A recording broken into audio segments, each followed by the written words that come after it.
Okay, this next question comes from Belle Donovan.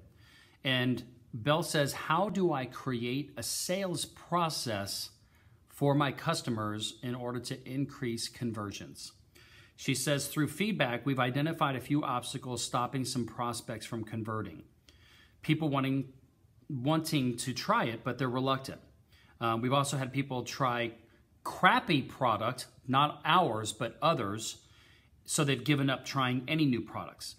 Any suggestions or creative ways for converting these prospects? We're confident in our products. My thoughts are to take the risk and give them a sample for free.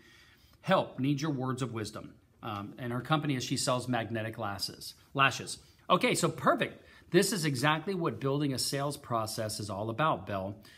By building a sales process, we determine what questions we need to ask to identify if there is a need.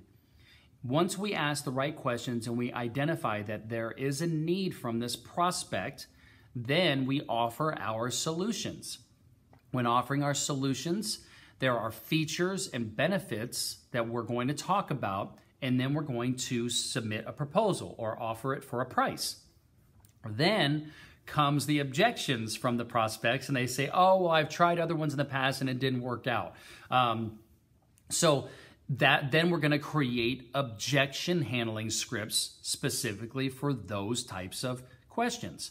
All of this is really important to develop these scripts so that they're written down, memorized by you, so that when you have a prospect asking a question or coming up with an objection, you know the script so well and it is so perfectly worded that it comes out as though it's conversation, not really a script, right? And then you continue to move that person to a buying decision. This is called developing a sales process. I would highly recommend that you talk to Angela Rakis, who's a member in our group. She is a sales trainer. She's actually doing a group sales training class right now. But if you are in the business of selling and you're in the business of selling your product and you're going to be talking with customers to convince them to try and buy your product, sales training is where it's all about. This is the number one thing that I would be investing in my business, is how to convert those people into sales, because every dollar you spend in sales training, you're going to get $100 back in return. Now, to answer your question, your other side of your question is, should you get creative and offer samples or trials or what have you? You know, I don't think it's a bad idea in the beginning when you're just building your brand and people don't automatically go, oh my gosh, this is XYZ company. I don't even have to think about it. I'm getting this product. Everybody's raving about this product. I need to get it.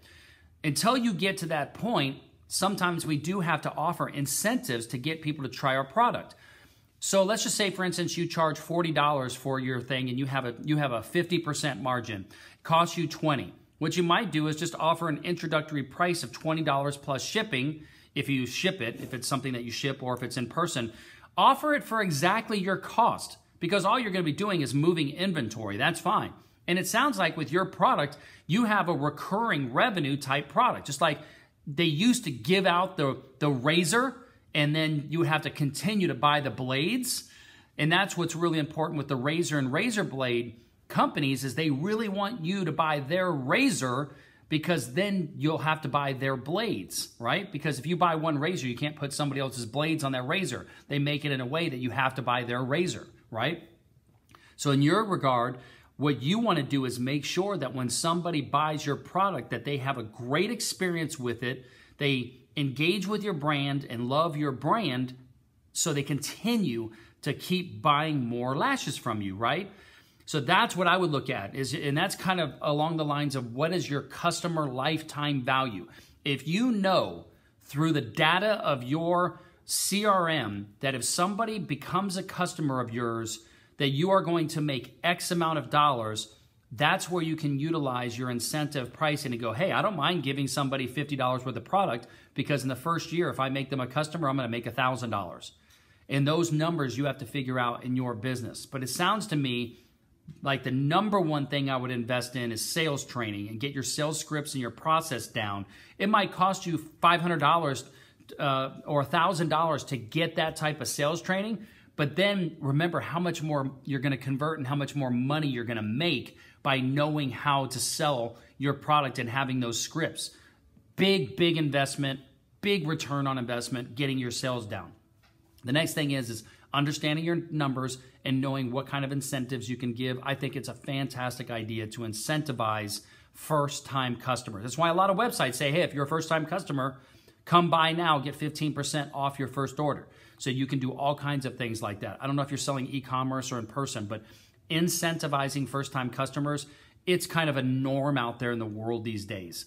And I think taking advantage of that is a great idea as long as you know your customer lifetime value and what that means, and then making sure that you've got processes set up so that after they become a customer, you want to make sure and keep touching them and saying, hey, how did you like it? Is there anything we could do for you? Any feedback you have?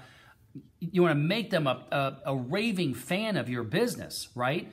If they have a bad experience, maybe you could offer a guarantee. Hey, buy our product. We have a 100% money-back guarantee. Let them buy the product. If they don't like it for any reason, give them their money back. There's a lot of, these days, a lot of people don't do that just to take advantage of companies. Sometimes we think that people are going to buy just to get the guarantee and just get the free product, but that by and large is not what happens.